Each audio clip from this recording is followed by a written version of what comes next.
Esa mañana mis hijos desayunaron conmigo. Santiago pidió huevos revueltos.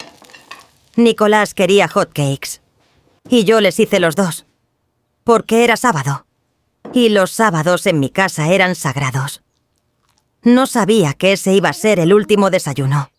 No sabía que esas iban a ser las últimas risas. No sabía que cuando Nicolás me abrazó antes de irse con su papá y me dijo: «Te quiero, mamá», esas iban a ser las últimas palabras que escucharía de su boca. Si lo hubiera sabido, no los habría soltado. Pero no lo sabía. Nadie lo sabía. O tal vez sí. Tal vez las señales estaban ahí desde hacía meses. Desde hacía años. Y yo no las vi. O no quise verlas. Me llamo Valeria. Tengo 36 años. Vivo en San Miguel de Allende, en Guanajuato. Soy maestra de primaria. Y soy la madre de Santiago y Nicolás. O lo era. Porque el hombre que juró protegerlos, y el hombre que los cargó cuando nacieron, el hombre que les enseñó a andar en bicicleta, ese mismo hombre fue quien me los arrebató para siempre. Y lo hizo para castigarme. Sigue mi historia hasta el final y comenta desde qué ciudad me estás viendo. Porque lo que voy a contarte no es solo mi tragedia. Es la historia de miles de mujeres que viven atrapadas en relaciones donde el amor se convirtió en control. El control en obsesión. Y la obsesión en algo que no tiene vuelta atrás. Pero antes de llegar a ese día, necesito que conozcas a Mauricio. Necesito que entiendas cómo un hombre puede ser dos personas al mismo tiempo. Una frente al mundo. Y otra cuando se cierra la puerta. Porque Mauricio no empezó siendo un monstruo. Nadie empieza así. Lo conocí hace 12 años, en una boda de un primo suyo. Yo tenía 24. Recién salida de la universidad. Con ganas de comerme el mundo. Con esa ingenuidad que tienes cuando todavía crees que el amor es como en las películas. Mauricio tenía 28. Alto. Guapo. Con esa sonrisa que te hacía sentir que eras la única mujer en el salón. Me invitó a bailar. Y desde esa noche no dejó de buscarme. Flores cada viernes. Mensajes cada mañana. Cenas que organizaba con detalle. Valeria, nunca conocí a nadie como tú. Mi mamá Carmen fue la primera que dudó. Mija, ese muchacho es muy intenso. Apenas se conocen y ya quiere verte todos los días. Eso no es amor. Eso es necesidad. Yo no le hice caso. Porque a los 24 años, cuando un hombre te trata como si fueras lo más importante del universo, no piensas que eso puede ser peligroso. Piensas que tuviste suerte. Nos casamos al año. Boda grande. Iglesia llena. 300 invitados. Porque Mauricio no hacía nada pequeño. Todo tenía que ser perfecto. Todo tenía que impresionar. Todo tenía que mostrar al mundo que él era un hombre exitoso con una esposa hermosa y una vida envidiable. Y yo me dejé llevar. Porque en ese momento, la intensidad se sentía como pasión. Los celos se sentían como amor. Y el control se sentía como protección. No sabía que esas tres cosas, pasión, celos y control, son los tres ingredientes exactos de una bomba que explota sin aviso. El primer año fue perfecto. O eso creí. Mauricio era atento, cariñoso, presente. Me llamaba 3 veces al día para saber cómo estaba. Me esperaba en la puerta cuando yo llegaba del trabajo. Me decía que sin mí no era nada. Y yo pensaba qué afortunada soy. Pero la fortuna se fue acabando. Poco a poco. Tan despacio que no la vi irse. Cuando nació Santiago, algo cambió. No fue de golpe. Fue como una sombra que entra a la casa sin que le abras la puerta. Mauricio empezó a cuestionar todo. ¿Por qué tardaste tanto en el súper? ¿Quién te mandó ese mensaje? ¿Por qué te arreglas tanto para ir a trabajar? Al principio yo respondía con calma, con paciencia, pensando que eran inseguridades normales, que con el tiempo se le iban a pasar, pero no se le pasaron. Cada mes era peor. Me revisaba el teléfono cuando yo me bañaba. Me preguntaba los nombres de mis compañeros de trabajo. Hacía comentarios sobre mi ropa que parecían broma, pero no lo eran. ¿Ese vestido no está muy corto para una maestra? Y cuando yo le decía que estaba exagerando, él volteaba todo. Es que te amo demasiado, Valeria. Tengo miedo de perderte. ¿Eso está mal? Y yo cedía. Siempre cedía. Porque pelear con Mauricio no era gritar y ya. Pelear con Mauricio era 3 días de silencio. Era esa mirada fría que te hacía sentir que tú eras la culpable. Era dormir al lado de alguien que te castigaba con la indiferencia hasta que tú pedías perdón por algo que no hiciste. Cuando Nicolás nació, 4 años después, el control ya era total. Yo no salía con amigas. No visitaba a mi mamá sin avisarle antes. No contestaba llamadas que él no conociera. Había dejado de ser Valeria. Era la esposa de Mauricio. Nada más. Pero frente al mundo, él era otro. El funcionario impecable. El secretario de gobierno que todos admiraban. El padre que subía fotos con sus hijos los domingos. El esposo que le dedicaba publicaciones románticas a su mujer en redes sociales. Nadie veía lo que pasaba adentro. Nadie sabía que esas fotos bonitas se tomaban después de discusiones que me dejaban temblando. Nadie sabía que esas publicaciones de amor eran su forma de marcar territorio frente al mundo. Y yo callaba. Porque cuando un hombre no te pega, tú sientes que no tienes derecho a quejarte. Porque la violencia que no deja moretones no parece violencia. Pero te destruye igual. Solo que por dentro. Donde nadie lo ve. Y lo que vino después fue lo que detonó todo. Porque un día, sin buscarlo, conocí a alguien que me recordó quién era yo antes de Mauricio. Y eso fue lo que él nunca me perdonó. Emiliano apareció en mi vida sin hacer ruido. No fue un rayo. No fue una explosión. Fue algo más parecido a una ventana que se abre en un cuarto donde llevabas años respirando el mismo aire viciado. Lo conocí en una junta de maestros. Él daba clases de historia en la secundaria técnica que está a 3 cuadras de mi escuela. El municipio organizó una capacitación conjunta sobre nuevos programas educativos. 2 días, 8 horas, 40 maestros en un salón. Y él se sentó a mi lado. No porque me estuviera buscando. No porque hubiera una intención. Simplemente era el único asiento vacío. ¿Tú también piensas que estas capacitaciones no sirven para nada? Me dijo en voz baja mientras el ponente hablaba de metodologías que nadie iba a aplicar. Me reí. Y fue una risa rara. Porque hacía mucho que no me reía así. Sin pensar. Sin medir. Sin preguntarme si Mauricio iba a enojarse por algo tan simple como una risa. Emiliano era distinto. No era intenso. No era abrumador.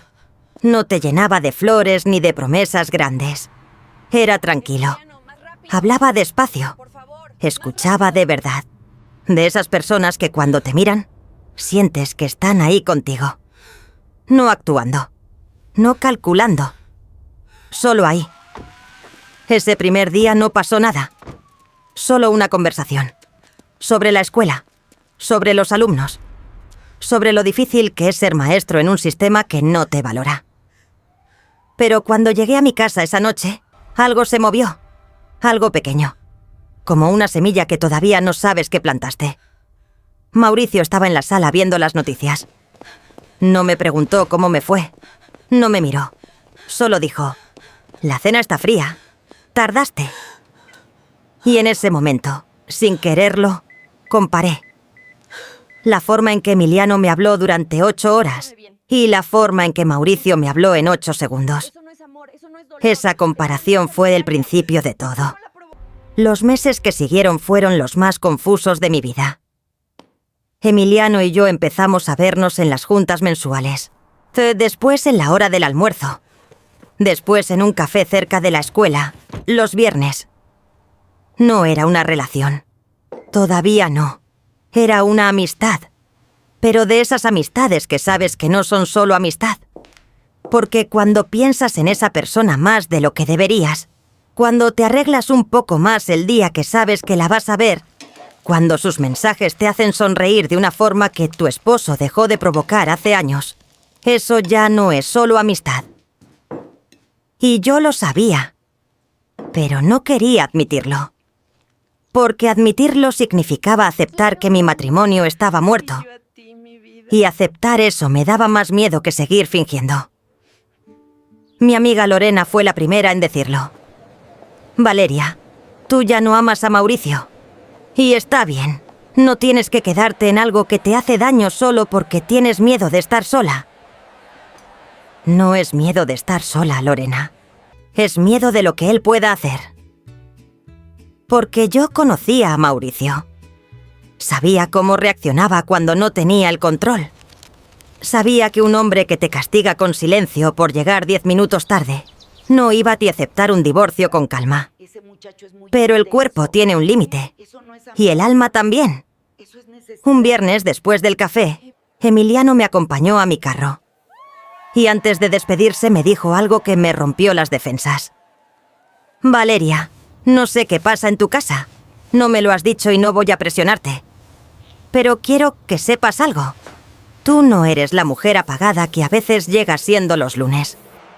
Tú eres la mujer que se ríe los viernes. Y esa mujer merece estar así todos los días. No me besó. No me tocó. Solo dijo eso. Y se fue. Y yo me quedé en el carro. Sola. Llorando. No de tristeza. De algo más profundo. De darte cuenta de que alguien te ve como realmente eres. Y de saber que la persona con quien vives dejó de verte hace años. Esa noche tomé una decisión. Iba a separarme de Mauricio. No por Emiliano, por mí. Pero dejarlo no era tan simple como decir, me voy. Mauricio era secretario de gobierno. Tenía poder, tenía contactos, tenía abogados. Y tenía algo más peligroso que todo eso junto. Tenía orgullo. Un hombre como Mauricio no pierde. No en público. No frente a la gente que lo admira. No frente al mundo que construyó con tanto cuidado. Y perder a su esposa, que lo dejara la mujer que todos veían como el complemento perfecto de su imagen, eso era inaceptable. Mi mamá Carmen lo entendía. Mija, ese hombre no te va a dejar ir fácil. Tienes que planear esto bien. Con un abogado. Con evidencia. Con un lugar seguro. No puedes solo decirle que te vas y esperar que lo acepte. Mi mamá tenía razón. Como siempre.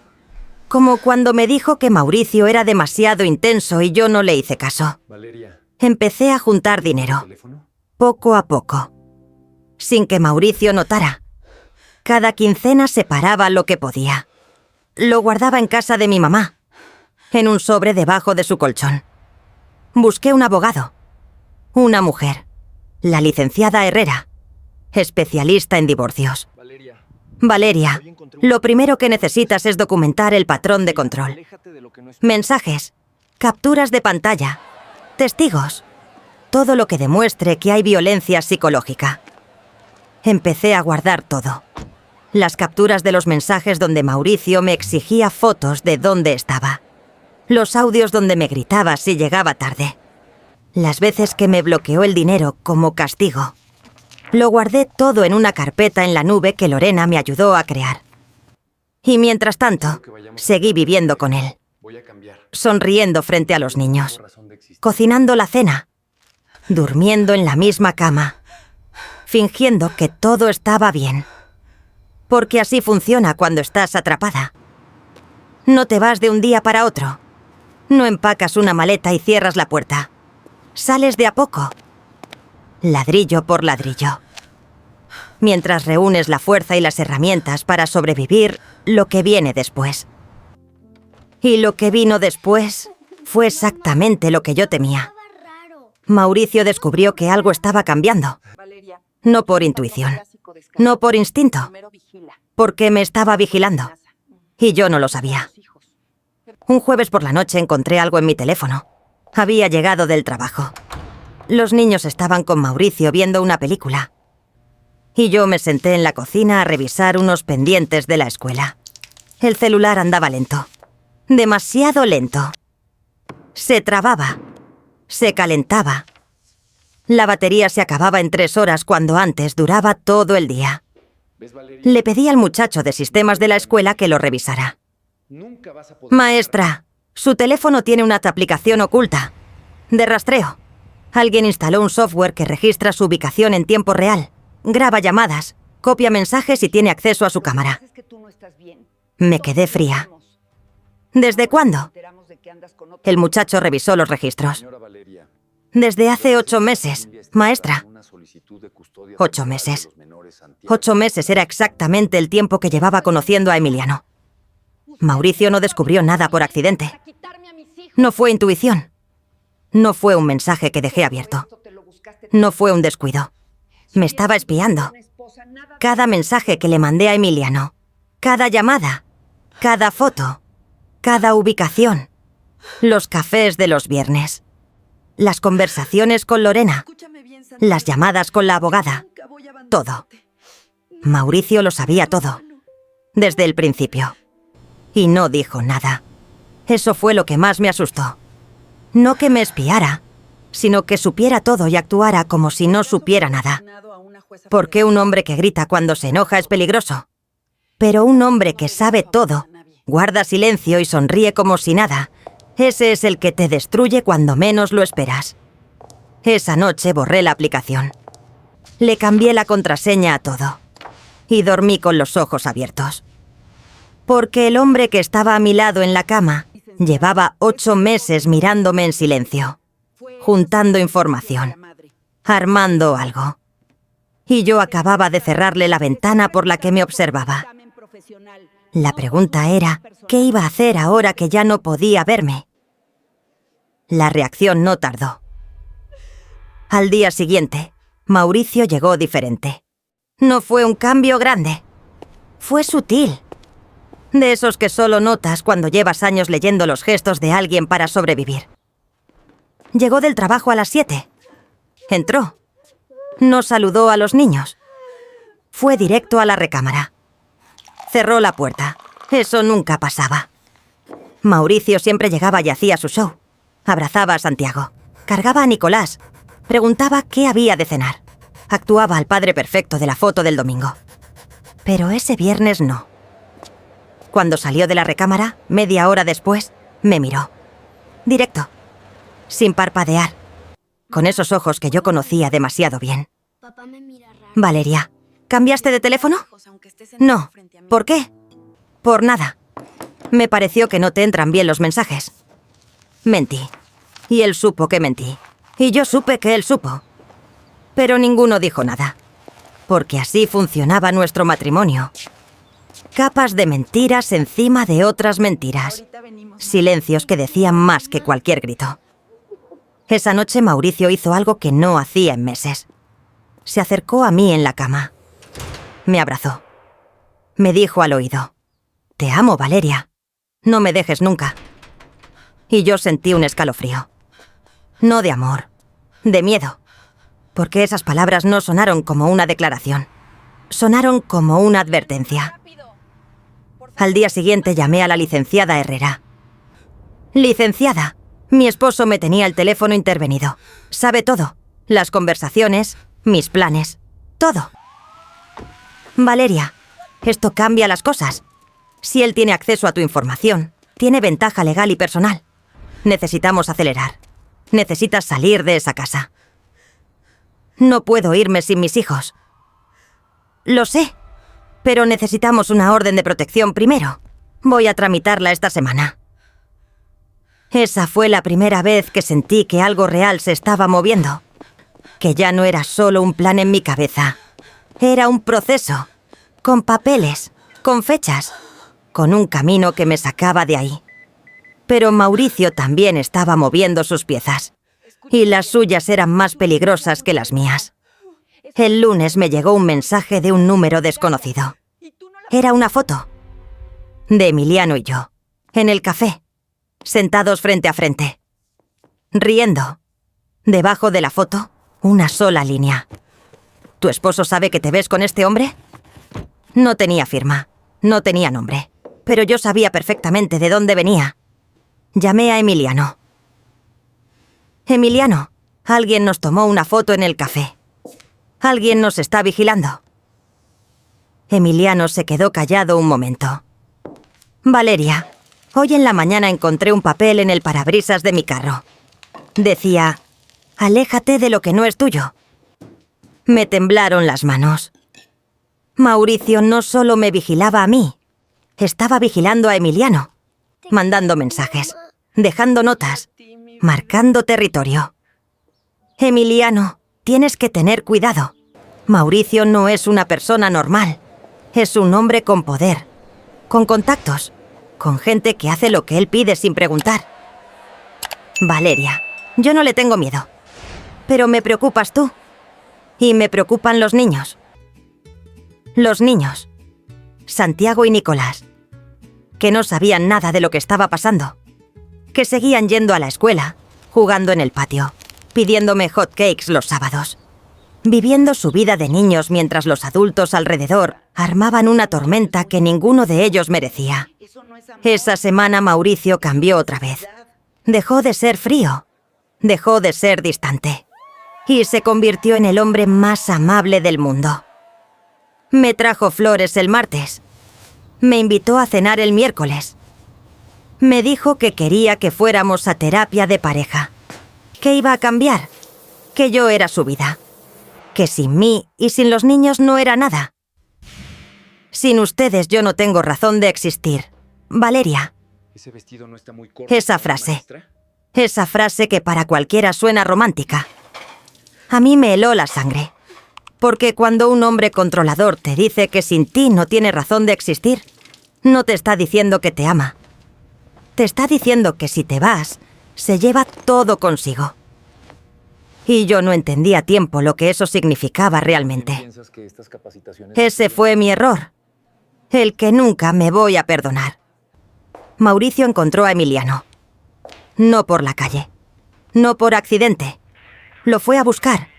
Era un miércoles. Emiliano estaba saliendo de la secundaria. 3:30 de la tarde. Alumnos por todos lados. Maestros despidiéndose. Papás recogiendo a sus hijos. Y ahí, estacionado frente a la puerta principal, estaba Mauricio. Recargado en su camioneta negra. De traje. Con lentes oscuros. Con esa postura que tienen los hombres que están acostumbrados a que el mundo se mueva cuando ellos llegan. Emiliano me lo contó esa misma noche. Valeria, tu esposo me estaba esperando afuera de mi trabajo. Sentí que el piso desaparecía. Me llamó por mi nombre, como si me conociera de toda la vida. Se acercó con calma, sonriendo, y me dijo: Emiliano, ¿verdad? He escuchado mucho de ti. Dicen que eres buen maestro. Qué bueno que hay gente comprometida con la educación en este municipio. Valeria, cambiaste... Emiliano no supo qué responder, porque la frase parecía amable, pero el tono no lo era. Y después se acercó más, tanto que pude olerle la colonia, y me dijo en voz baja, para que nadie más escuchara: sé quién eres, sé lo que haces, y sé con quién lo haces. Te voy a pedir una sola vez que te alejes de mi familia.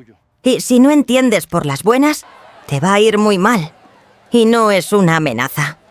Es una promesa de un hombre que cumple lo que dice. Se fue, sin esperar respuesta. Se subió a la camioneta y arrancó. Emiliano se quedó parado en la banqueta, con los alumnos pasando a su lado, con el corazón acelerado y con la certeza de que ese hombre no estaba jugando. Quiero que vayamos a terapia. Valeria, ese hombre es peligroso. Lo vi en sus ojos. No estaba enojado. Estaba tranquilo. Y eso es peor. Emiliano tenía razón. Un hombre que grita es predecible. Un hombre que sonríe mientras te amenaza es otra cosa. Al día siguiente, Mauricio llegó a la casa como si nada. Jugó con los niños. Ayudó a Santiago con la tarea. Le leyó un cuento a Nicolás antes de dormir. Me dio un beso en la frente. Descansa, mi amor. Y yo me quedé en la cama mirando el techo, pensando en cómo un hombre puede amenazar a alguien a las 3 de la tarde y leerle un cuento a su hijo a las 8 de la noche. Esa dualidad era lo más aterrador, porque significaba que Mauricio no actuaba por impulso. Todo era calculado. Cada gesto, cada palabra, cada sonrisa. Al viernes siguiente no fui al café con Emiliano, ni al siguiente, ni al otro. No porque hubiera dejado de sentir lo que sentía, sino porque tenía miedo de lo que Mauricio pudiera hacerle. Pero la distancia no sirvió de nada, porque Mauricio no estaba buscando que yo dejara a Emiliano. Estaba buscando que yo le tuviera miedo, que supiera que él controlaba todo, que entendiera que no había salida que él no estuviera vigilando. Y una semana después, movió la pieza que yo más temía. Llegué a recoger a los niños a la escuela y no estaban. Maestra Valeria, su esposo pasó por ellos hace una hora. Dijo que usted tenía una cita médica y que él se encargaba. Sentí que el mundo se detenía. Llamé a Mauricio. No contestó. Llamé otra vez. Nada.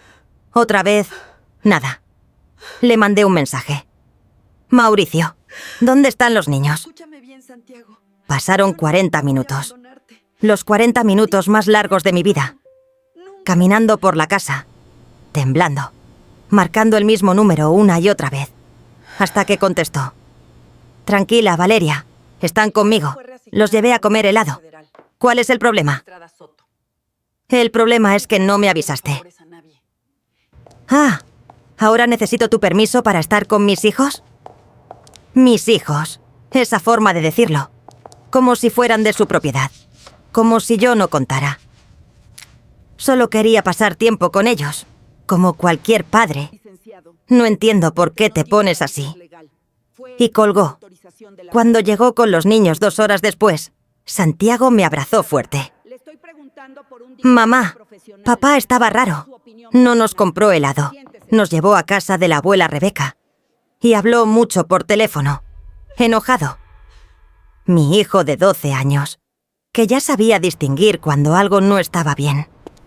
Que ya había aprendido a leer las tormentas antes de que llegaran. Porque crecer con un padre como Mauricio te enseña eso. Te convierte en un niño que siempre está alerta. Y eso me destrozó. Al día siguiente fui a ver a la licenciada Herrera. Le conté todo. La amenaza a Emiliano. Lo del teléfono intervenido. Lo de los niños recogidos sin aviso. Lo de la visita a casa de Rebeca. Valeria, esto es un patrón clásico de escalada. Primero vigila, después amenaza, después usa a los hijos como herramienta de control. El siguiente paso suele ser aislarte completamente. ¿Qué hago? Presentamos la denuncia por violencia psicológica y pedimos la orden de restricción. ¿Y si él usa su cargo para bloquearla? La licenciada me miró directo. Es una posibilidad real. Mauricio tiene poder en este municipio. Pero vamos a presentarla en el juzgado estatal, fuera de su zona de influencia. Esa misma semana presentamos la denuncia. Con las capturas de pantalla. Con el registro de la aplicación espía. Con el testimonio de Lorena sobre los años de control. El juzgado aceptó la solicitud. Y 5 días después me dieron la orden de restricción. Mauricio no podía acercarse a menos de 100 metros de mí. No podía contactarme directamente. No podía recoger a los niños de la escuela sin autorización. Por primera vez en 12 años, sentí que respiraba. Pero duró 3 días. Porque al tercer día, un juez local, del mismo municipio donde Mauricio era funcionario, revisó el caso y anuló la orden. Por falta de evidencia suficiente que demuestre riesgo inminente. Falta de evidencia. Con capturas. Con testimonios. con la aplicación espía documentada. La licenciada Herrera me llamó con voz temblorosa. Valeria, el juez que anuló la orden es compadre de Mauricio. Están en la misma lista de invitados de cada evento municipal. Esto fue una llamada telefónica, no una decisión judicial. Mauricio había usado su poder, su cargo, sus contactos, para quitarme la única protección legal que tenía. Y esa noche, cuando llegó a la casa, me miró con esa sonrisa que ya conocía demasiado bien. ¿Ves, Valeria? No puedes ganarme. Nunca vas a poder ganarme. Esto se acaba cuando yo diga que se acaba. Y en ese momento entendí algo que me llenó de terror. Mauricio no estaba peleando por el matrimonio. No estaba peleando por amor. Estaba peleando por no perder. Y un hombre que no acepta perder es capaz de cualquier cosa. De cualquier cosa. Rebeca apareció un domingo. Sin avisar. Sin invitación. Con Mauricio atrás de ella. Y con un abogado que yo nunca había visto. Los tres entraron a mi casa como si fuera suya. Rebeca se sentó en la sala. Cruzó las piernas. Y me miró con esa cara que tienen las personas que creen que ya ganaron antes de empezar. Valeria, esto no tiene que ser difícil. Vinimos a ti a hablar como gente civilizada. El abogado sacó una carpeta. Azul, gruesa, con el logo de un despacho jurídico que yo reconocía porque era el más caro de Guanajuato. Señora Valeria, mi nombre es licenciado Paredes. Represento a Mauricio y a la familia Estrada en una solicitud de custodia temporal de los menores Santiago y Nicolás. Custodia temporal. ¿De qué están hablando? Rebeca tomó la palabra antes de que el abogado pudiera responder. Mija, lo que pasa es que tú no estás bien. Todos lo vemos. Has estado distraída. Los niños llegan tarde a la escuela. Santiago me dijo que a veces no hay comida en el refri. Y ahora nos enteramos de que andas con otro hombre mientras sigues casada con mi hijo. ¿Una maestra? Cada frase era una mentira. Cada palabra estaba diseñada para construir un caso. Un caso falso. Armado. Con la precisión de alguien que lleva semanas preparándolo. Santiago nunca te dijo eso, Rebeca. Tengo su testimonio. Grabado. Mi nieto me lo contó cuando lo trajeron a mi casa la semana pasada. La semana pasada. Cuando Mauricio se los llevó sin avisarme. Cuando los llevó a casa de Rebeca. Cuando Santiago me dijo que su papá estuvo hablando por teléfono enojado. No estaba hablando por teléfono. Estaba grabando a su propio hijo, haciéndole preguntas, manipulando sus respuestas, usando a un niño de 12 años como herramienta legal contra su madre. Y Rebeca lo ayudó. El abogado abrió la carpeta. Señora Valeria, tenemos documentación que demuestra inestabilidad emocional. Tenemos el testimonio del menor. Tenemos fotografías de usted con un hombre que no es su esposo. Y tenemos un reporte psicológico que sugiere que el entorno del hogar materno no es el más adecuado para los menores. ¿Reporte psicológico? A nadie me ha evaluado. El reporte fue elaborado a partir de entrevistas con familiares cercanos y observación conductual del menor Santiago durante su visita a casa de la señora Rebeca. Observación conductual. ¿Cambiaste de teléfono? ¿Hecha por quién? En casa de Rebeca. Sin mi conocimiento, sin mi autorización. Todo armado, todo falso, todo legal en apariencia, pero podrido por dentro. Esto es mentira, dije con la voz temblando. Ustedes están fabricando evidencia para quitarme a mis hijos. Mauricio habló por primera vez, con calma, con esa voz suave que usaba cuando quería sonar razonable. Valeria, nadie te está quitando nada. Solo queremos lo mejor para los niños. Tú has estado muy estresada últimamente, con tu trabajo, con tus problemas personales. Tal vez un tiempo con su abuela les haría bien mientras tú te estabilizas. Mientras tú te estabilizas. Como si yo fuera la inestable. Terapia de pareja. como si el hombre que me espió 8 meses, que amenazó a Emiliano, que anuló una orden de restricción con una llamada telefónica, fuera el cuerdo de la historia. Me niego, dije. No van a llevarse a mis hijos. El abogado cerró la carpeta. Señora, la solicitud ya fue presentada ante el juzgado. La audiencia es en 2 semanas. Le recomiendo que busque representación legal. Se levantaron. Los 3. Con calma, como si acabaran de cerrar un negocio. Rebeca se detuvo en la puerta. Se volteó. Y me dijo algo que no voy a olvidar mientras viva. Valeria, todo esto te lo buscaste tú sola. Si hubieras sido una buena esposa, nada de esto estaría pasando. Mi hijo te dio todo. Y tú le pagaste con traición. Una buena esposa. Eso era lo que yo debía ser para que nada de esto pasara. Callarme, aguantar, fingir, aceptar el control como si fuera amor. Y nunca, jamás, atreverse a buscar algo mejor.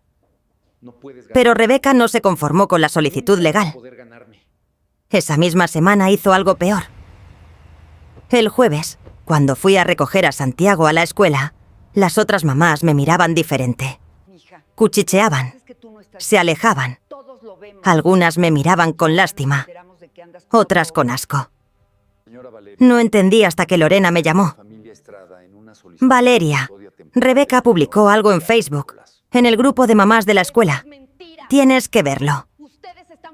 Abrí el grupo y ahí estaba. Una publicación de Rebeca, con foto de ella abrazando a los nietos, con un texto largo que empezaba así.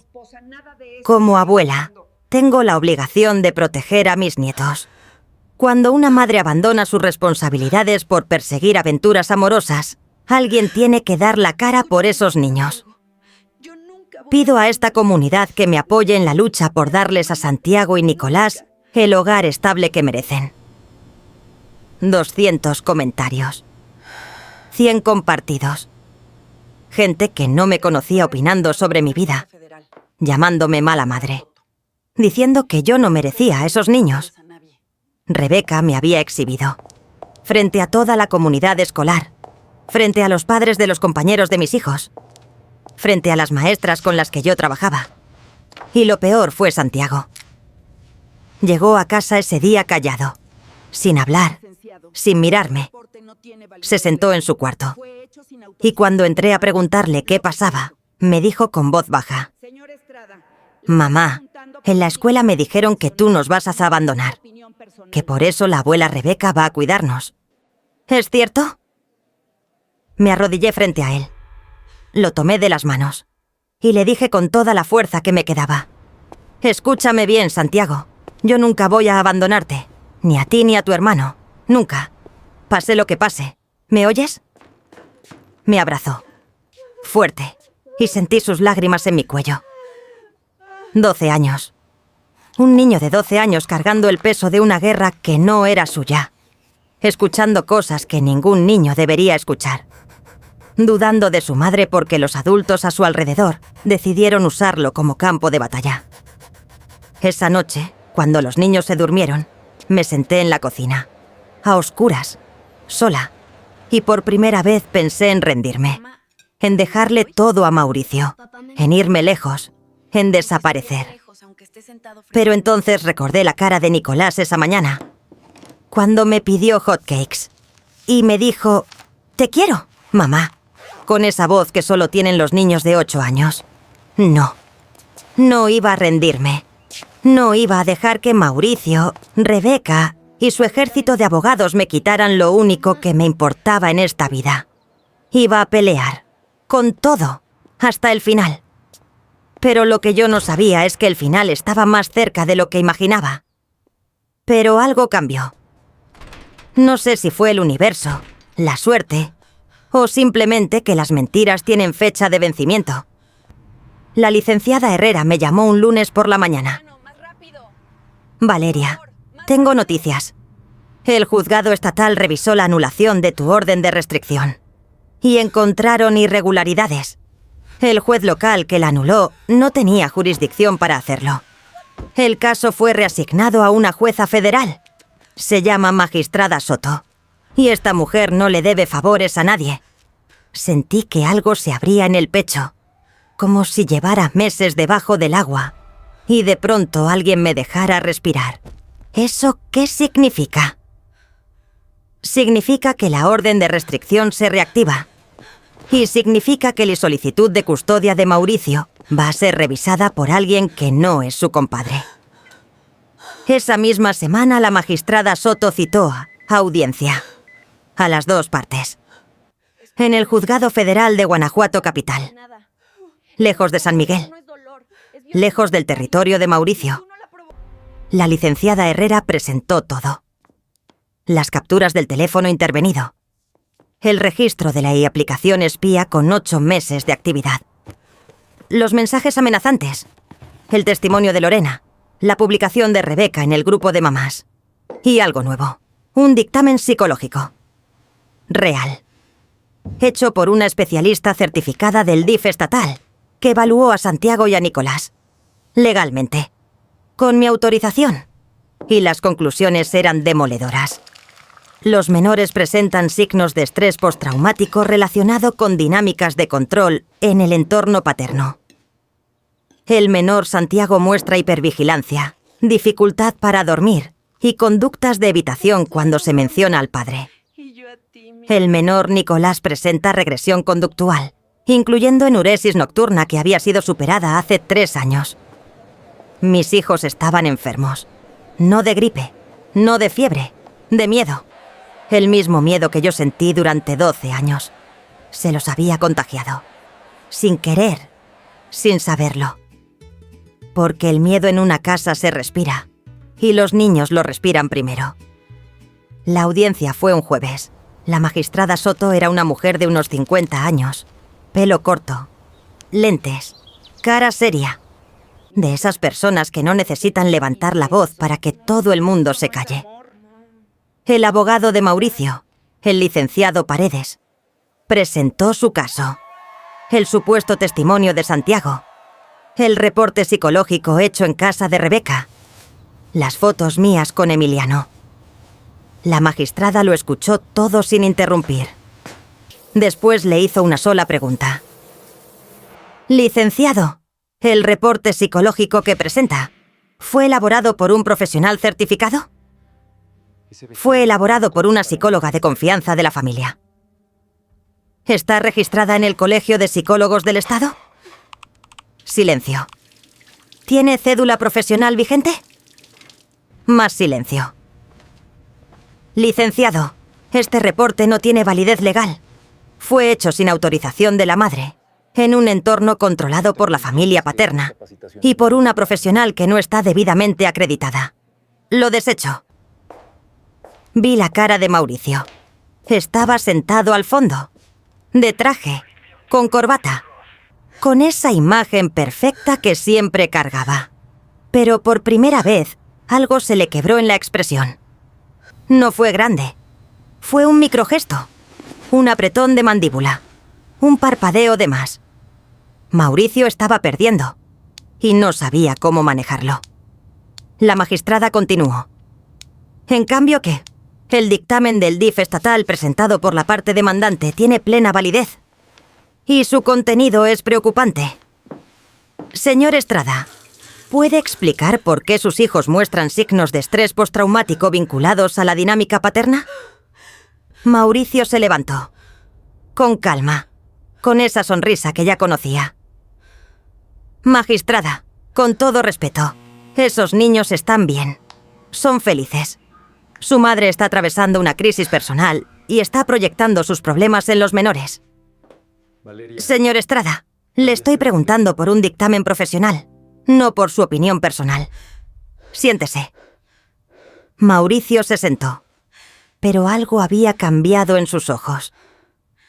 Algo que yo reconocía. Era la misma mirada que tenía cuando le descubrí la aplicación espía. Cuando me dijo, no puedes ganarme. Cuando el control se le escapa y busca otra forma de recuperarlo. Solo que esta vez no estaba frente a mí en la recámara. Estaba frente a una jueza que no le tenía miedo. La magistrada emitió 3 resoluciones ese día. Primera, la orden de restricción quedaba reactivada y ampliada. Mauricio no podía acercarse a mí ni a los niños sin supervisión del DIF. Segunda, la solicitud de custodia presentada por Mauricio quedaba rechazada por falta de fundamento y evidencia fabricada. Tercera, se abría una investigación por posible obstrucción de justicia contra el juez local que anuló la orden original. Salimos del juzgado y la licenciada Herrera me abrazó. Valeria, ganamos. Esta vez ganamos de verdad. Pero yo no sentí alivio, porque vi la cara de Mauricio cuando salió. No estaba derrotado. No estaba triste. Estaba vacío. Esa expresión que tienen las personas cuando algo se desconecta por dentro. Cuando la realidad ya no coincide con el mundo que construyeron en su cabeza. Cuando pierden lo único que los sostenía. El control. Después de la audiencia, la licenciada Herrera fue clara. Valeria, no puedes seguir viviendo bajo el mismo techo que Mauricio. Aunque tenga la orden de restricción, necesitas salir de esa casa. Esa misma semana me llevé a los niños a casa de mi mamá Carmen. No era grande. 2 recámaras. Una cocina que olía a café desde las 6 de la mañana. Un patio donde Nicolás podía dibujar y Santiago podía leer en silencio. No era nuestra casa, pero era segura. Y en ese momento, seguro era lo único que importaba. Mauricio se quedó en la casa, solo. Y según la orden de la magistrada Soto, solo podía ver a los niños en visitas supervisadas por personal del DIF, una vez por semana. Los sábados, en las instalaciones del DIF municipal. Los primeros 2 sábados fueron tensos, pero controlados. La supervisora del DIF estaba presente. Los niños veían a su papá 1 hora. Mauricio se portaba tranquilo. Hablaba con ellos. Les preguntaba de la escuela. No mencionaban nada de lo que estaba pasando. Santiago me decía después: «Papá estuvo raro, mamá. Tranquilo, pero raro». Nicolás solo dibujaba durante la visita, como si el dibujo fuera su escudo. Esa noche llamé a mi mamá. «Mamá, ganamos la audiencia, pero tengo miedo». «¿De qué, mija?» «De Mauricio. Nunca lo vi así. No estaba enojado. No gritó. No amenazó. Estaba callado. Y eso es lo que más me asusta». Mi mamá se quedó en silencio un momento. Y después dijo algo que todavía me pesa. «Mija, un hombre callado después de perder no está aceptando la derrota. Está planeando algo. Llévate a esos niños lejos de esta ciudad». «Ya tengo la orden de restricción, mamá. Solo los ve supervisado en el DIF. No puede hacerles nada». Un papel no detiene a un hombre que ya decidió que no tiene nada que perder, Valeria. Mi mamá tenía razón. Como siempre. Como cuando me dijo que Mauricio era demasiado intenso. Como cuando me dijo que planeara bien la salida. Pero yo no la escuché a tiempo. Otra vez, porque creí que la ley me protegía. Que un juzgado federal era suficiente. Que una orden con sellos y firmas podía detener a un hombre que ya había cruzado todos los límites. Y 2 semanas después, Mauricio me demostró que mi mamá tenía razón. De la peor forma posible. 2 semanas. 14 días. Eso fue lo que tardó todo en derrumbarse. Durante esas 2 semanas, Mauricio cumplió la orden de restricción.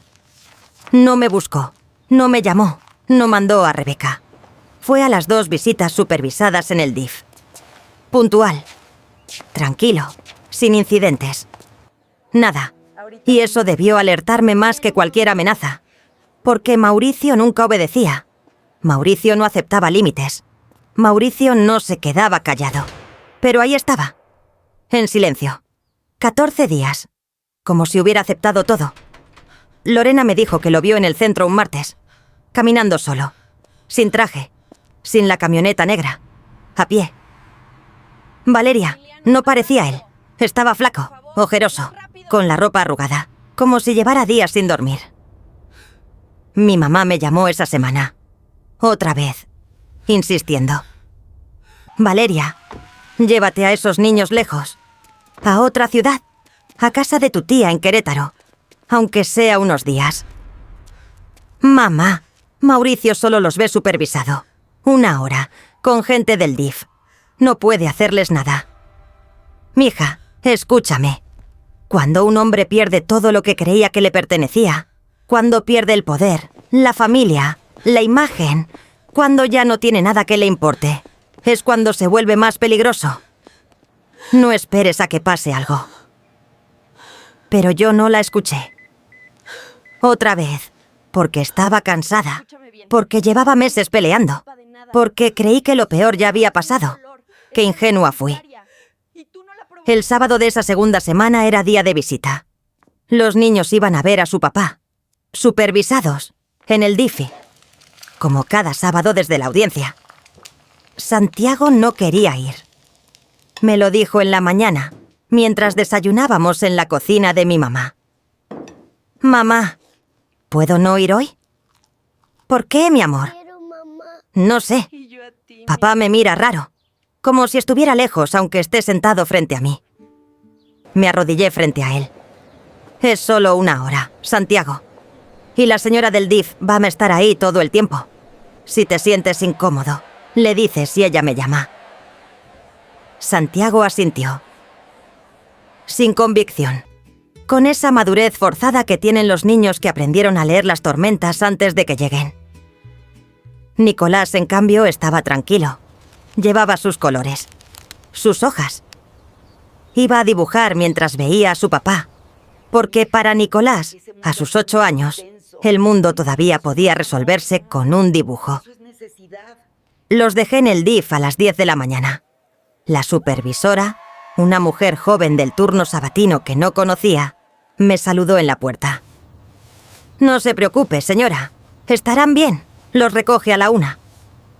Los abracé. A los 2. Fuerte. Como siempre.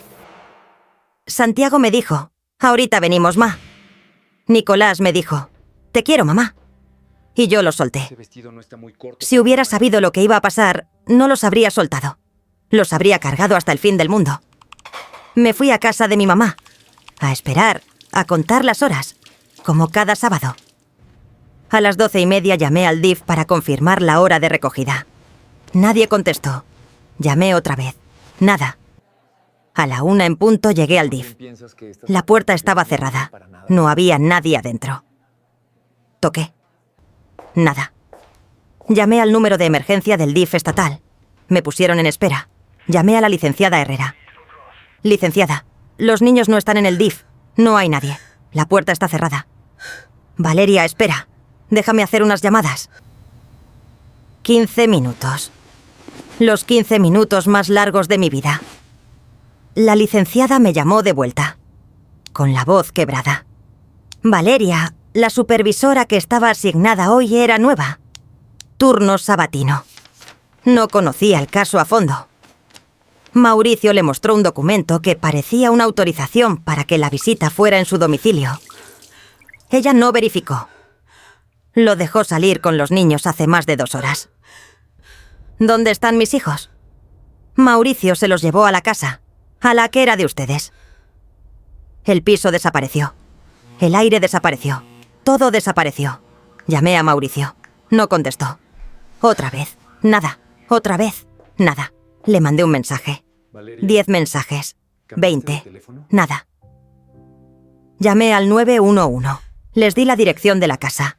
Les dije que tenía una orden de restricción, que se había llevado a los niños sin autorización, que no contestaba el teléfono. Señora, vamos a enviar una unidad. Emiliano me llevó, Valeria, en silencio, hoy encontré un papel. con las manos blancas apretando el volante. Tía, aléjate de lo que no En el sirve. camino, Lorena me llamó. Valeria, Mauricio publicó algo en Facebook. Una carta. Larga. Con tu nombre. Con fotos. Se está haciendo viral. Abrí la aplicación con las manos temblando. Y ahí estaba. Una carta. publicada desde la cuenta personal de Mauricio, con mi nombre, con el nombre de Emiliano, con capturas de mensajes. Quiero que La carta empezaba así. voy a cambiar. A todos los que me conocen, De existir, Valeria. hoy quiero contar mi verdad. La verdad de un hombre que lo dio todo por su familia y que fue traicionado por la mujer que juró amarlo. Valeria me destruyó. Me quitó a mis hijos. Me quitó la dignidad. Y lo hizo por otro hombre. Página tras página de mentiras mezcladas con verdades a medias. Contaba nuestra relación como si él fuera la víctima. Como si el control fuera amor. Como si los celos fueran cuidado. Como si yo lo hubiera destruido por buscar una vida fuera de su jaula. Y al final, una frase que me detuvo el corazón. Si estás leyendo esto, ya es tarde. Porque un hombre sin su familia no tiene razón de vivir. Y los que me empujaron hasta este punto van a cargar con eso el resto de sus vidas. Dejé caer el teléfono y grité: «Emiliano, más rápido, por favor, más rápido». Cuando llegamos a la calle, ya había una patrulla afuera ¿Ves, Valeria? y una ambulancia. No puedes Y supe, antes de que nadie me dijera nada, ganarme. lo supe. Porque hay un silencio que tienen las madres. Un silencio que te dice lo que ninguna palabra puede decir. Un silencio que te parte en dos antes de que la realidad te alcance. Un oficial se acercó. «Señora Valeria, Señora Valeria, ¿dónde están mis hijos?» familia Estrada en una solicitud El oficial bajó la mirada. de los menores Santiago y Nicolás. «Señora, su esposo cometió un acto irreversible en la residencia. Los menores estaban presentes». «¿Dónde están mis hijos?», repetí, gritando, temblando, agarrándome de Emiliano porque las piernas ya no me sostenían. El menor Santiago fue encontrado sin signos vitales. Los paramédicos no pudieron hacer nada. El menor Nicolás fue trasladado al Hospital General en estado crítico. No me acuerdo de haber gritado, pero Emiliano me dice que grité de una forma que él nunca había escuchado y que nunca va a poder olvidar. Me llevaron al hospital. Corrí por los pasillos, sin sentir los pies, sin sentir nada que no fuera ese vacío enorme que se te abre en el pecho cuando sabes que el mundo ya nunca va a ser el mismo. Nicolás estaba en terapia intensiva, conectado a máquinas, con los ojos cerrados, con sus manitas quietas, las mismas manitas que esa mañana sostenían colores para dibujar. Me dejaron verlo. 5 minutos. Le tomé la mano. Le dije al oído: «Estoy aquí, mi amor. Mamá está aquí. No te vayas». No sé si me escuchó. Quiero creer que sí. A las 3 de la mañana, Nicolás se fue. Mi niño de 8 años. El que me pedía hot cakes los sábados. El que me decía: «Te quiero, mamá», cada vez que se despedía. El que llenaba hojas enteras de dibujos porque el mundo todavía cabía en un papel de colores. Se fue. Y con él se fue Santiago, mi hijo mayor. 12 años. El que ya sabía leer las tormentas. El que me preguntaba si estaba bien cuando pensaba que yo no lo veía. El que me dijo: «Ahorita venimos, ma», esa mañana como si fuera a regresar en un rato. No regresaron. Mauricio también fue encontrado sin vida en la residencia, con la carta ya publicada, con miles de personas leyéndola mientras mis hijos dejaban de respirar. Y la carta decía lo que Mauricio siempre quiso que el mundo creyera: que yo lo destruí, que yo lo empujé, que todo fue mi culpa. La última mentira de un hombre que prefirió arrasar con todo antes de aceptar que había perdido el control. Y lo que vino después fue todavía peor. Porque la carta no solo se hizo viral, se convirtió en un arma que Rebeca usó para destruirme frente a todo el país. No me dieron tiempo de respirar. La carta de Mauricio se hizo viral en menos de 12 horas. Compartida miles de veces. En Facebook, en Twitter, en grupos de WhatsApp, en noticieros locales que la leyeron al aire como si fuera una nota periodística y no la última manipulación de un hombre que acababa de arrebatarle la vida a sus propios hijos. Para el domingo por la mañana, mi nombre estaba en todas partes. No como víctima, como culpable. Mujer infiel empuja a esposo a la tragedia. Funcionario y sus 2 hijos pierden la vida tras descubrir traición de su esposa. La carta que reveló la verdad detrás de una familia destruida. Así titulaban. Así compartían. Así me sentenciaban sin conocerme. Mientras yo estaba en el hospital despidiéndome de Nicolás, el mundo entero estaba leyendo la versión de Mauricio, sin cuestionar una sola línea. Porque la carta estaba escrita con precisión. Cada palabra elegida para generar lástima hacia él y rabia hacia mí. Contaba los 12 años de matrimonio como si hubieran sido perfectos. Contaba a los niños como si fueran solo suyos. Y me contaba a mí como la mujer que destruyó todo por un capricho. No mencionó el control. No mencionó las amenazas. No mencionó la aplicación espía. No mencionó la orden de restricción. No mencionó que usó su cargo político para anularla. No mencionó que grabó a su propio hijo para fabricar evidencia. Nada de eso. Solo contó la parte que lo hacía ver como víctima. Y el mundo se la creyó. Porque así funciona. Cuando un hombre escribe una carta bonita antes de cometer lo irreversible, la gente no ve al agresor. Ve al hombre herido, al padre destrozado, al esposo traicionado. Y la mujer se convierte en la villana de una historia que ella no escribió. Rebecca apareció en televisión el lunes, en el noticiero local de Guanajuato, vestida de negro, con pañuelo, con lágrimas, con esa actuación perfecta que solo una mujer como ella puede hacer. Mi hijo era un hombre bueno, un padre ejemplar, un funcionario dedicado, y esa mujer lo destruyó. Le quitó todo. Lo humilló. Lo empujó al límite. Y ahora mis nietos ya no están. Mi Santiaguito. Mi Nicolás. Ya no están. ¿Y quién es la responsable? Ella, Valeria, que prefirió a su amante antes que a su familia. Cada palabra era un cuchillo. Y cada cuchillo entraba más profundo porque venía envuelto en lágrimas de abuela. La gente no cuestiona a una abuela que llora en televisión por sus nietos. La gente no pregunta qué hay detrás de esas lágrimas. La gente ve dolor y asume verdad. Y Rebecca lo sabía. Los comentarios en redes me destrozaron. No voy a repetirlos, porque hay palabras que cuando las lees sobre ti, se quedan pegadas como cicatrices que nunca cierran. Me llamaron de todo. Cosas que no le dirías ni a tu peor enemiga.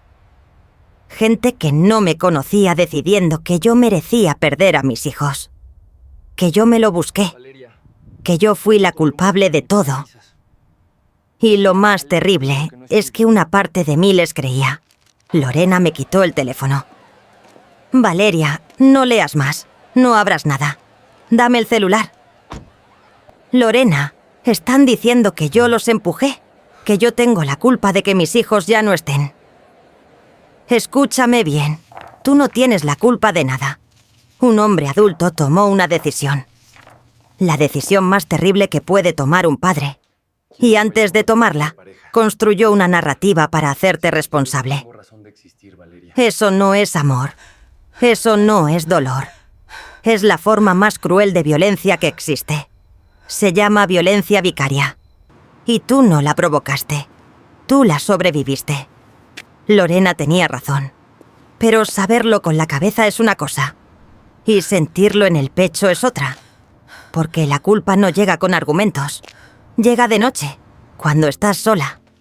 Cuando cierras los ojos y ves la cara de Nicolás pidiéndote hotcakes. Cuando escuchas la voz de Santiago diciendo, ahorita venimos, o amá. Cuando te preguntas si hubieras hecho algo diferente, ellos seguirían aquí. Si no hubieras conocido a Emiliano, si hubieras aguantado un poco más, si hubieras callado. Esas preguntas son veneno. Y las madres que perdieron a sus hijos por la decisión de un hombre las cargan para siempre. Emiliano quiso verme esa semana. Le dije que no. Valeria, no puedes cargar con esto sola. Puedes ganarme. Emiliano, si nos ven juntos ahora, va a ser peor. La gente ya piensa que yo los provoqué. Si me ven contigo, van a confirmar todo lo que Mauricio escribió. Me importa poco lo que piense la gente. A mí también. Pero me importa que el mundo sepa la verdad sobre lo que les pasó a mis hijos. Y ahora mismo, cada cosa que yo haga va a ser usada para manchar su memoria. Emiliano entendió. No le gustó, pero entendió. Porque amar a alguien a veces significa aceptar que no puedes estar cerca cuando más lo necesitan. La licenciada Herrera me llamó el miércoles. Valeria, Rebeca presentó una denuncia penal contra ti, argumentando que tú eres responsable indirecta de lo que ocurrió. Está usando la carta de Mauricio como base. Sentí que el aire se acababa otra vez. Mauricio me seguía controlando. Desde donde estaba. A través de sus palabras. A través de su madre. A través de una carta que el mundo entero había leído. La violencia no terminó con él. Solo cambió de forma. Pero algo pasó que Rebeca no esperaba. La sociedad se dividió. Porque no todo el mundo le creyó. Una psicóloga especialista en violencia de género publicó un artículo que se hizo viral. Se llamaba Violencia Vicaria, cuando el agresor castiga a la madre a través de lo que más ama. El artículo explicaba exactamente lo que Mauricio hizo. Que su acto final no fue un acto de desesperación. Fue un acto de castigo. Fue la forma más brutal de hacerme daño. De arrebatarme lo que más amaba en este mundo. De asegurarse de que yo viviera el resto de mi vida con un vacío que nada ni nadie podría llenar. La psicóloga lo dijo claro. Cuando un hombre arrebata la vida de sus propios hijos antes de irse, no está actuando por dolor. Está ejecutando el último acto de control. Está castigando a la madre de la forma más irreversible que existe. Y cuando publica una carta responsabilizándola, está asegurándose de que incluso después de irse, ella siga siendo castigada por la opinión pública. El artículo generó un debate enorme. Miles de mujeres empezaron a contar sus historias. Mujeres que vivían con hombres como Mauricio. Mujeres que habían sido amenazadas de la misma forma. Si te vas, me voy. Y me llevo a los niños conmigo. Esa frase que parece desesperación, que suena a súplica, pero que en realidad es la amenaza más oscura que existe. Porque cuando un hombre dice eso, no está hablando de irse de viaje. Está diciendo que si pierde el control, se lleva todo consigo. Todo. La magistrada Soto intervino. Revisó la denuncia de Rebeca y la desestimó en menos de una semana. Los actos cometidos por el señor Estrada constituyen un caso documentado de violencia vicaria. La señora Valeria no es responsable directa ni indirecta de las decisiones del agresor. La denuncia carece de fundamento legal y constituye una extensión del patrón de violencia psicológica ejercido por la familia paterna. Rebeca recibió la notificación un viernes. Y ese mismo viernes, por primera vez en toda esta historia, Rebeca se quedó sin jugada. Sin abogado que la respaldara. Sin juez amigo que anulara decisiones. Sin hijo que ejecutara sus planes. Sin carta viral que conmoviera al público. Sola, en su casa grande. Con sus vestidos caros. Con su collar de perlas. Y con la certeza de que todo lo que construyó, toda esa fachada de familia perfecta, se había derrumbado. Y no por culpa mía. No por culpa de Emiliano. Sino por culpa de lo que ella misma sembró. Porque fue ella quien le enseñó a su hijo que el amor era posesión. Que una esposa era propiedad. Que perder el control era peor que perder la vida. Rebeca crió a Mauricio. Y Mauricio hizo exactamente lo que aprendió en casa. Hasta las últimas consecuencias. Esa es la verdad que nadie quiere escuchar. Pero que alguien tiene que decir. Pasaron los meses. No voy a decirte que fue fácil, porque sería mentira. Y esta historia ya tuvo demasiadas mentiras. Los primeros días fueron un agujero negro. No dormía, no comía, no hablaba. Mi mamá Carmen me bañaba como si yo fuera una niña pequeña. Me sentaba en la cama. Me daba de comer con cuchara. Me sostenía cuando me derrumbaba en el piso, a las 3 de la mañana con un dolor que no tiene nombre en ningún idioma. Porque no existe una palabra para lo que siente una madre que pierde a sus hijos de esa forma. Viuda tiene nombre. Huérfano tiene nombre. Pero una madre que enterró a sus hijos porque el padre decidió arrebatarles la vida para castigarla a ella, eso no tiene nombre. Porque el idioma no fue diseñado para nombrar lo inimaginable. Enterré a Santiago y a Nicolás un martes gris. Juntos. Uno al lado del otro. Como dormían cuando eran pequeños y se pasaban a mi cama en las noches de tormenta. Mi mamá Carmen se paró a mi lado todo el tiempo, sin soltar mi mano, sin decir nada, porque no había nada que decir, solo estar. Lorena estaba atrás, llorando en silencio. Ella que los vio crecer, ella que les compraba dulces a escondidas, ella que nunca soltó mi mano ni cuando el mundo entero me señalaba. Emiliano no fue al funeral. No porque no quisiera, sino porque yo se lo pedí. Porque ese día era de Santiago y Nicolás, y no quería que nadie usara su presencia para alimentar la narrativa de Mauricio. La pregunta que más me hicieron durante esos meses fue siempre la misma. ¿Tú crees que tuviste la culpa? Me la hicieron periodistas, vecinas, familiares. Hasta una psicóloga me la hizo una vez. Y cada vez que la escuchaba, algo se me rompía por dentro.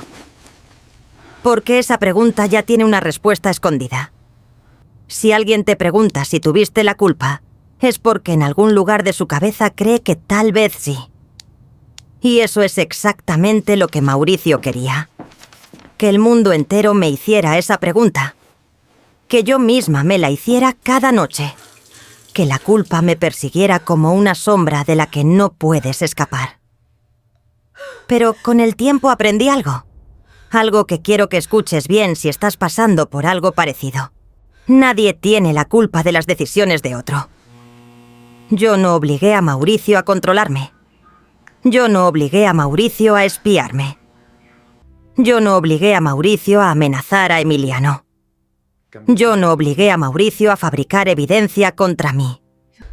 Y yo no lo obligué a hacer lo que hizo al final. Ni a sí mismo, ni a mis hijos.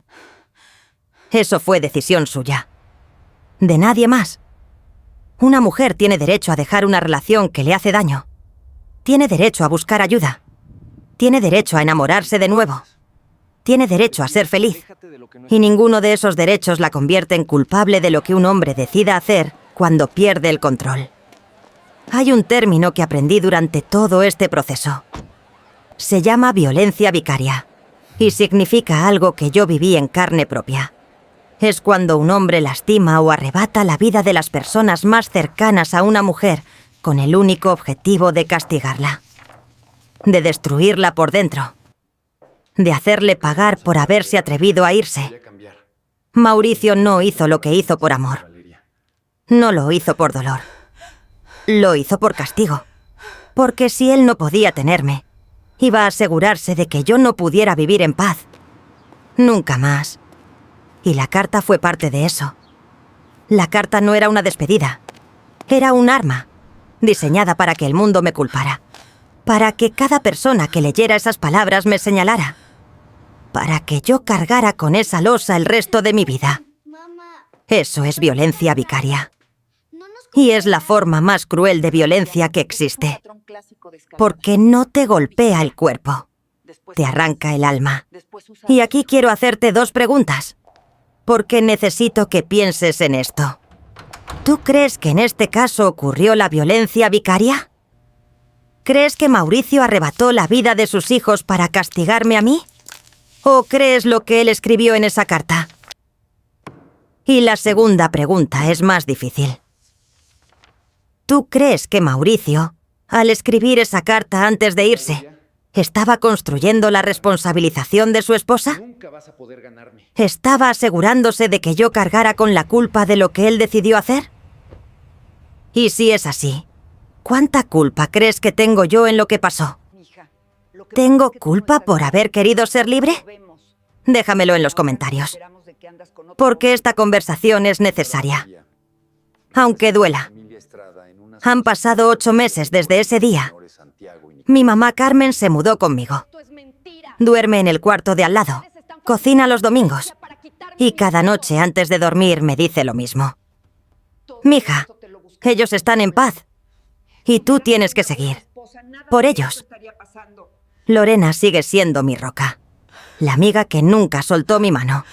Ni cuando el mundo entero me señalaba. Ni cuando yo misma quería dejar de existir. Emiliano sigue ahí. No vivimos juntos. No es el momento. No sé si algún día lo será. Pero viene los viernes. Se sienta conmigo en la cocina. Y me escucha. Sin presionar. Sin intentar arreglar lo que no tiene arreglo. Solo está. Con calma. Con paciencia. Como siempre fue. Rebeca desapareció. No de la ciudad. De mi vida. No volvió a buscarme. No volvió a llamar. La denuncia desestimada fue el final de su batalla. Me enteré por Lorena que Aurelio, el papá de Mauricio, le pidió el divorcio, que la casa grande está en venta, que Rebeca vive ahora con una hermana en León.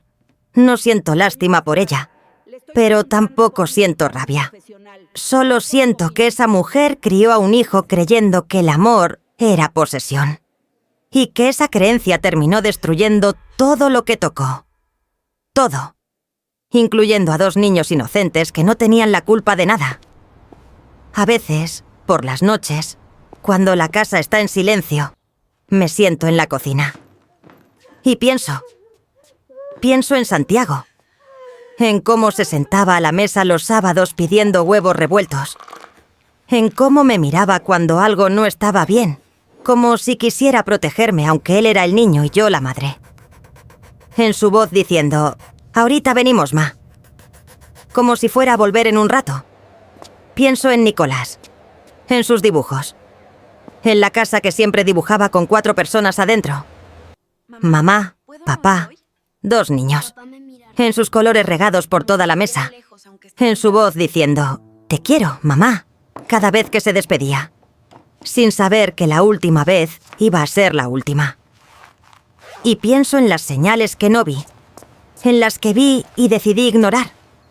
En cada te amo de Mauricio que en realidad quería decir, me perteneces. En cada sin ustedes no tengo razón de existir, que en realidad quería decir, si me dejan, me llevo todo conmigo. Y me pregunto cuántas mujeres en este momento están escuchando esas mismas palabras, creyendo que son amor, sin saber que son la amenaza más peligrosa que existe. Si estás escuchando esto y te reconoces en mi historia, quiero decirte algo. Vete. Busca ayuda. Habla con alguien. No esperes a que sea demasiado tarde. Porque yo esperé y pagué el precio más alto que puede pagar una madre. Hay madres que todavía están a tiempo. Madres que escuchan esas mismas frases. Que viven con ese mismo miedo. Que se preguntan si exageran. Que se dicen a sí mismas que él no sería capaz. Yo también me dije eso. Y estaba equivocada. Esta es mi historia. La de una mujer que quiso ser libre. Y que pagó un precio que ningún ser humano debería pagar jamás. Mis hijos ya no están. Santiago y Nicolás ya no están. Y no hay un solo día en que no los busque al despertar. En que no escuche sus voces en la cocina. En que no espere que Nicolás me pida hot cakes y Santiago me diga que quiere huevos revueltos. Pero sigo aquí. De pie. Con la verdad. Con su memoria. Con la certeza de que ningún hombre tiene derecho a arrebatarle la vida a sus hijos para castigar a su madre. Ni mientras vive. Ni cuando se va. Santiago. Nicolás. Mamá los lleva aquí adentro. Siempre. Gracias por escucharme hasta el final.